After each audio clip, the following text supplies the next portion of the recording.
Hello friends, welcome to my TET classes. Friends, आज हम पढ़ेंगे पार्ट 3। हमारा जो बुक चल रहा है वो चल रहा है पृथ्वी और हमारा जीवन। इसमें आज हम पार्ट 3 देखेंगे, टॉपिक 3। इसका नाम है धरातल के रूप बदलने वाले कारण। इसके दो कारण दिए गए हैं, एक आंतरिक कारण है और दूसरा बाह्य कारण। वैसे हम पिछले टॉपिक के बारे में यहाँ पे बताया गया है कि पीछे जो पृथ्वी का उच्चावच स्थान है वो कैसे कैसे है, जिसको 3 श्रेणियों में डिवाइड किया गया था। प्रथम श्रेणी के उच्चावच में महाद्वीप एवं महासागर थे। द्वितीय श्रेणी के उच्चावच में आपके पर्वत पठार एवं मैदान थे, और जो तृतीय श्रेणी के उच्चावच थे उनमें टीले, नदी, घाटियां और डेल्टा वगैरह ये थे।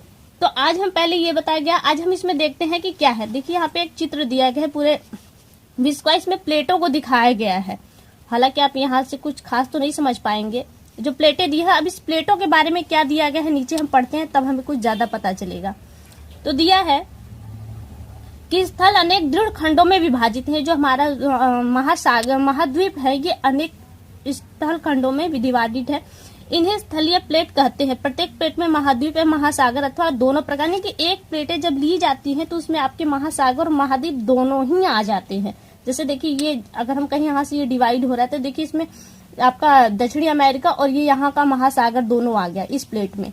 तो यही चीज बताया जा रहा है कि हाँ, जब हम एक प्लेट की बात करते हैं तो उसमें महाद्वीप एवं महासागर दोनों ही आ जाते हैं।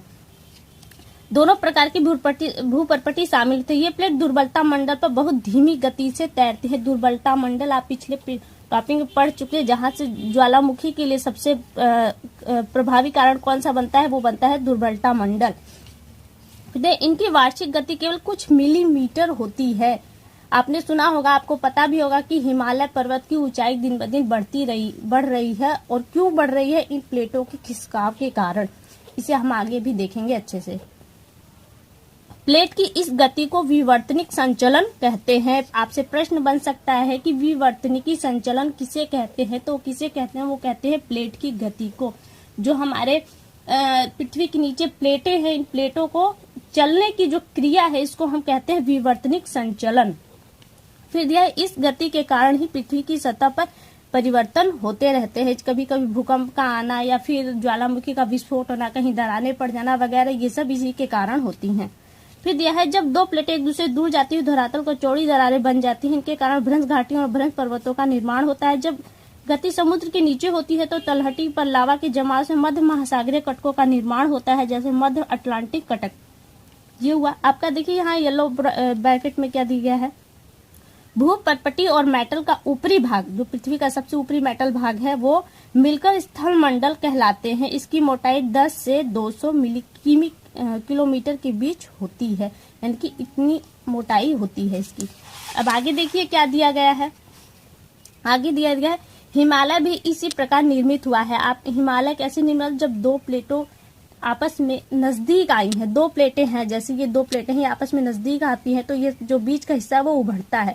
और ये जो हिमालय की गति अभी भी बढ़ रही है वो इसी के कारण है कि इन दोनों के पास की दोनों प्लेटें हैं वो बढ़ती जा रही है, जिसकी वजह से हिमालय की ऊंचाई 5 मिलीमीटर हर साल बढ़ती जा रही है।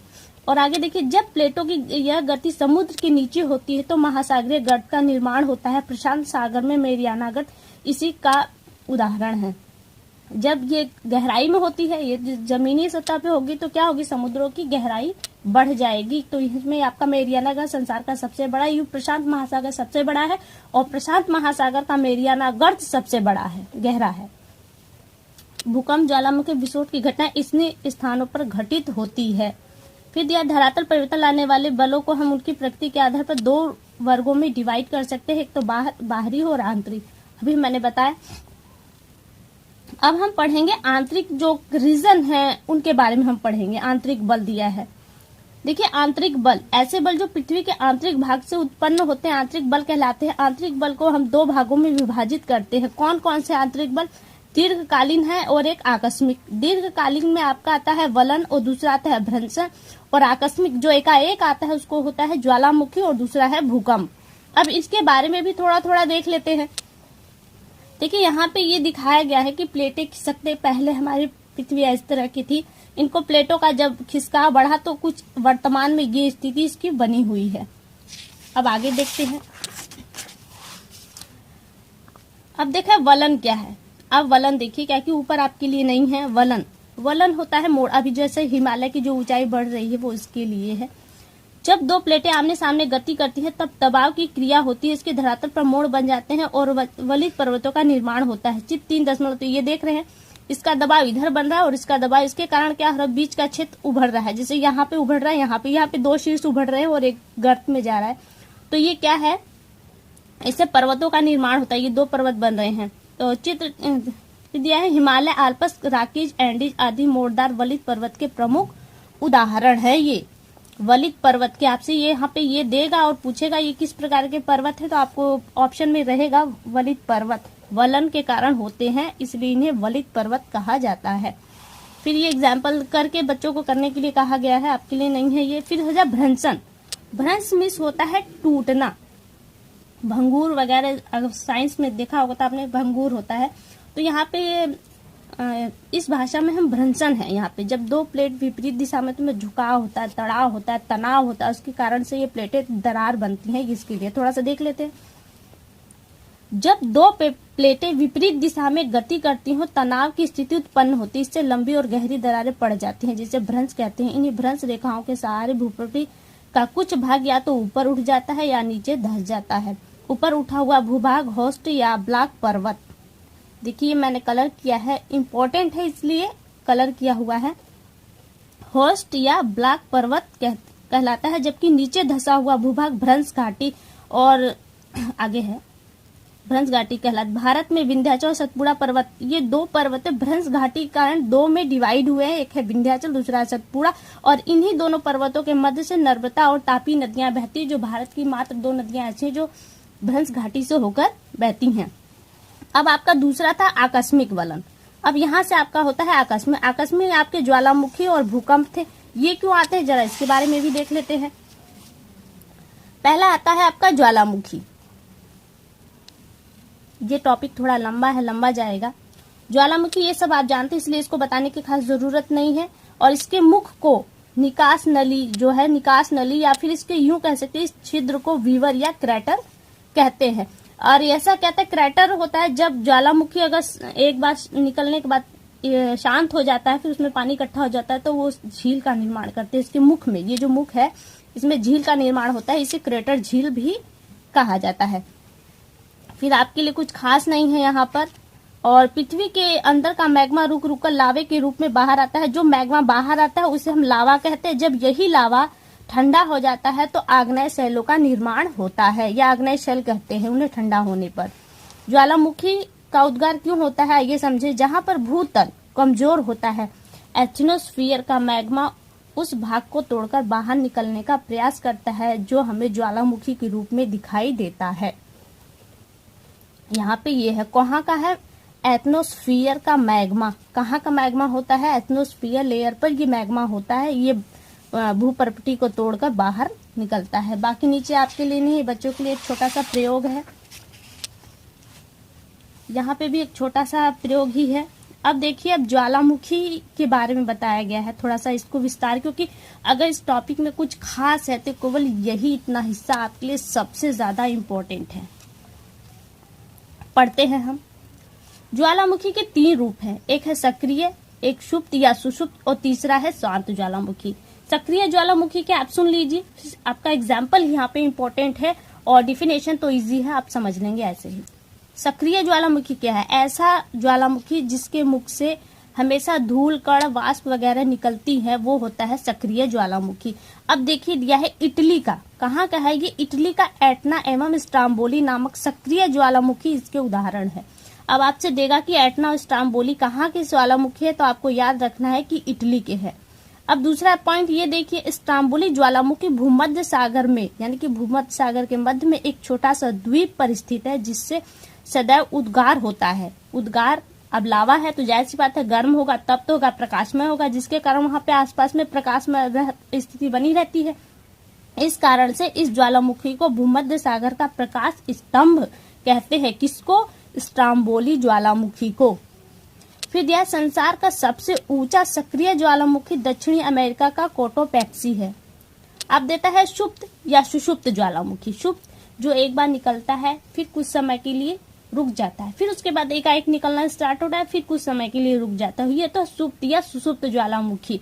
इसका उदाहरण है जापान का फ्यूजियामा ज्वालामुखी और इटली का विसुवियस ज्वालामुखी, जो है सुप्त या सुसुप्त ज्वालामुखी के उदाहरण है। शांत ज्वालामुखी क्या है? शांत ज्वालामुखी वो ज्वालामुखी होते हैं जो एक बार सक्रिय होते हैं, फिर उसके बाद वो कभी सक्रिय नहीं होते, और इनमें ही क्रेटर झील का निर्माण होता है, क्योंकि इनका मुख फिर लावे से बंद हो जाने की वजह से पानी, बरसात का पानी इकट्ठा हो जाता है और क्रेटर झील का निर्माण करते हैं।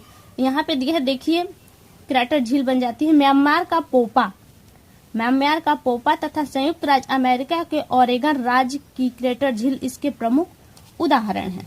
फिर दिया है विश्व के प्रमुख ज्वालामुखी, ये भी आपके लिए पॉइंट इंपॉर्टेंट है।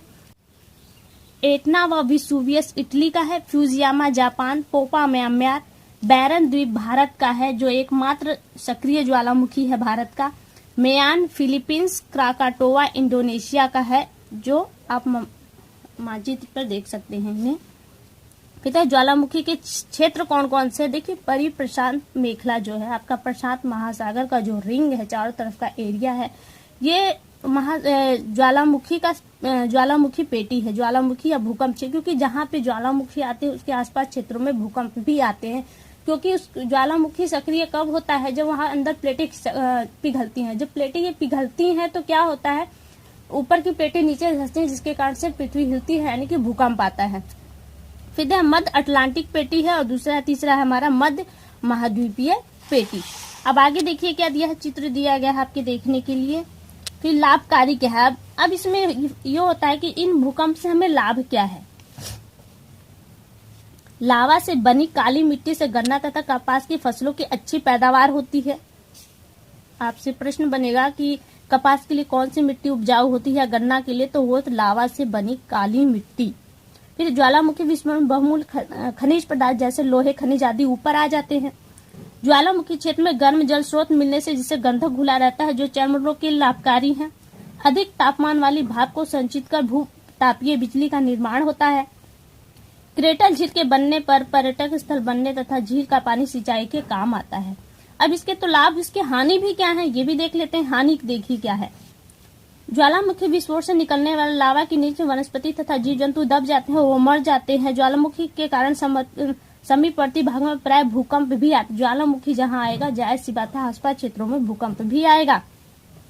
खेत मकान आदि के धन जन की हानि होती है। और दूसरी बात जो पॉइंट इंपॉर्टेंट है, समुद्र में ज्वालामुखी विस्फोट से जल उबलने लगता है, जिसे बड़वा नल कहा जाता है। देखिए यहाँ से एक हिंदी का भी प्रश्न बन रहा है, बड़वा नल किसे कहते हैं? तो बड़वा नल होता है समुद्र में लगने वाली आग को। अब लोग ये सोचते हैं कि समुद्र में आग लगेगी कैसे? समुद्र में आग यही होता है, विस्फोट ज्वालामुखी सक्रिय होने से आग नहीं लगती, बस उस तप्त के कारण जो जल उबलने लगता है, उस उबलते जल में बहुत जो जलीय जीव हैं वो मर जाते हैं, और इसी को ही, इस स्थिति को ही बड़वा नल कहा जाता है, न कि आग लगे। फसों ये बाकी ये चीजें। और फिर दिया है इसमें से जहरीली गैसें भी निकलती है जो वायुमंडल को प्रदूषित करती हैं। अब आगे देखिए क्या दिया है, एक पेज और है। भूकंपीय तरंगे, जो भूकंप तरंगे पृथ्वी को 21 मिनट में पार करती हैं। जैसे अगर ये पूरी पृथ्वी हमारी गोल है, ऐसे कहें, अगर भूकंप यहाँ से निकला है तो ये तरंगे इसको इस रूप में करते करते एकदम इस क्षेत्र पर आ जाएंगे। यानी कि एक पोल से स्टार्ट, अगर हम कहें कि एक पोल से स्टार्ट होती है तो दूसरे पोल पर वो समाप्त होती है। और इसको कितना समय लगता है? केवल 21 मिनट का समय लगता है इन तरंगों को। आगे दिए भूकंप, ये चीजें आप जानते हैं, इसको बताने की जरूरत नहीं है। भूकंप पृथ्वी के अंदर जहां से कंपन उत्पन्न होता है, उस स्थान को भूकंप उद्गम केंद्र फोकस कहते हैं। इस उद्गम केंद्र के ठीक ऊपर धरातल, जैसे कि ये पृथ्वी हमारा, ये मान लीजिए हम पृथ्वी है, यहाँ पे भूकंप का सेंटर है। लेकिन पहले जब भूकंप यहाँ से आता है तो सबसे पहले इस क्षेत्र को पता चलता है। ये थोड़ा छोटा पड़ रहा है आप लोगों के लिए, तो यहाँ से तो स्टार्ट होता है, लेकिन सबसे पहले इस क्षेत्र पे आता है। तो इस क्षेत्र को क्या कहते हैं? अधिकेंद्र कहते हैं। और यहाँ वाला जहां से भूकंप उत्पन्न हुआ है वो भूकंप उद्गम केंद्र होता है। और ये ऊपर का जो पृथ्वी का लेयर, सबसे ऊपरी सतह होता है, उसे हम अधिकेंद्र कहते हैं। सबसे पहले पहुंचती है। अधिकेंद्र से भूकंपीय तरंगे ऊंची प्रकार फैलती है, जैसे किसी शांत तालाब के कंकड़ फेंकने पर तरंगे उत्पन्न होती है। धरातल पर सबसे अधिक कंपन अधिकेंद्र पर होता है। अधिकेंद्र पर, यहाँ पे पृथ्वी की सतह पर सबसे ज्यादा कंपन होता है। अधिकेंद्र की दूरी जैसे जैसे बढ़ती जाती है वैसे भूकंप की तीव्रता कम होती है। तो जाहिर सी बात है, आप समझते ही हैं। सुनामी क्या है? अब भूकंप से ही जुड़ा सुनामी है। जब यही भूकंप समुद्रों में आती है तो ये जो तरंगे है वो लहरों के माध्यम से किनारे पर आती हैं और क्या होती है, इसे सुनामी कहा जाता है। और ये भी काफी हानिकारक होता है, ये भी आप लोग जानते हैं। फिर यह प्रशांत महासागर के चारों विश्व के लगभग 80% भूकंप आते हैं। कहाँ पर आते हैं? परिप्रशांत परिमेखला में आते हैं सबसे ज्यादा भूकंप और ज्वालामुखी। फिर इसके अतिरिक्त भूकंप का दूसरा प्रमुख क्षेत्र भूमध्य सागर से हिमालय पर्वत तक फैला हुआ है। जबकि हिमालय का जो क्षेत्र है, उसका आसपास का क्षेत्र है, वो भूकंप और ज्वालामुखी सक्रिय नहीं है। वहां तक लगभग आता है लेकिन वो क्षेत्र है नहीं। अतः अंतः महाद्वीपीय पेटी कहते हैं भारत के भूकंप क्षेत्र इसी पट्टी में आते हैं। फिर यह भूकंप के बचाव आप लोग जानते हैं, ये बताने की जरूरत नहीं है। फिर देखिए यहाँ पे थोड़ा सा और है और कुछ नहीं है, ये सब आप चीजें जानते हैं, इसलिए आपको ये सब बताने की जरूरत नहीं है। अब हमारा दिया है भूकंप के लाभ और हानि, इन्हें भी देख लेते हैं। भूकंपीय तरंगे पृथ्वी को पार कर जाती है, जिससे हमें पृथ्वी के भीतर की जानकारी मिलती है। भूकंप आने से बहुमूल्य खनिज पदार्थ पृथ्वी के आंतरिक भाग से धरातल पर आ जाते हैं। समुद्री भाग से भूकंप आने से तटीय भाग नीचे धंस जाते हैं, जिससे गहरी खाइयों का निर्माण होता है, जिसके फलस्वरूप बड़े जलयान तटीय क्षेत्र तक पहुंचते हैं। इससे व्यापार में सहायता मिलती है। ये तो लाभ हुए। अब इसकी हानि देखिए। भूकंप से सड़क, रेल पटरी, पुल, बिजली के खंभे आदि टूट जाते हैं। भूकंप से मकान नष्ट हो जाते हैं। भूकंपीय प्रभावित क्षेत्र में भूस्खलन क्रिया तेजी से होती है, जिससे बड़े बड़े भूभाग धंस जाते हैं। गहरे समुद्री भागों में तीव्र भूकंप आने के कारण सुनामी जैसी लहरें उत्पन्न होती है, जिससे तटीय क्षेत्र में धन जन की हानि होती है। तो ये टॉपिक इतना ही है। अब थोड़ा सा इसके बारे में देख लेते हैं क्या है। देखिए यहाँ पे दिया है, क्योंकि ये बच्चों की बुक है, इसके लिए जो इम्पोर्टेंट चीजें आपके लिए होंगी केवल उसी को सामने रखा जाएगा, सारी चीजें सामने आपके नहीं रखी जाएंगी। तो यहाँ पे देखिए ये आपके लिए है एटना। निम्नलिखित के सही जोड़े बनाइए। एटना आपका किससे रिलेटेड है? एटना एक ज्वालामुखी है जो कहाँ है? इटली में है, इसलिए आप इसे इटली से मिला सकते हैं। कोटोपैक्सी क्या है? ये सबसे ऊंचा सक्रिय ज्वालामुखी है जो दक्षिणी अमेरिका में है। फिर है नर्मदा नदी पिछले टॉपिक में था, ये भ्रंश घाटी से होकर बहती है। हिमालय है, वलित पर्वत है, ये वलन यानी कि मोड़ के कारण बना है, इसलिए इसे हम कहते हैं वलित पर्वत। फिर ज्वालामुखी के छिद्र को क्या कहते हैं? वीवर या क्रेटर कहते हैं इसे हम, क्रेटर। फिर यह अधिकतर भूकंप महासागर के दोनों तट पर है। प्रशांत महासागर के चारों पूरा रिंग के क्षेत्र में वहां पे भूकंप आता है। स्थल मंडलीय प्लेटें किस पर हैं? दुर्बलता मंडल पर तैरती हैं। दुर्बलता मंडल पर तैरती हैं। फिर आगे दिया है मैग्मा जब धरातल पर फैलता है तो उसे क्या कहते हैं? उसे हम कहते हैं लावा। और जब यही लावा ठंडा हो जाता है तो कहलाता है आग्नेय शैल। आग्नेय शैल का निर्माण करते हैं यही लावा। तो फ्रेंड्स आज के लिए इतना ही। अगली वीडियो में आपसे बहुत जल्दी फिर मुलाकात होगी, तब तक के लिए नमस्कार।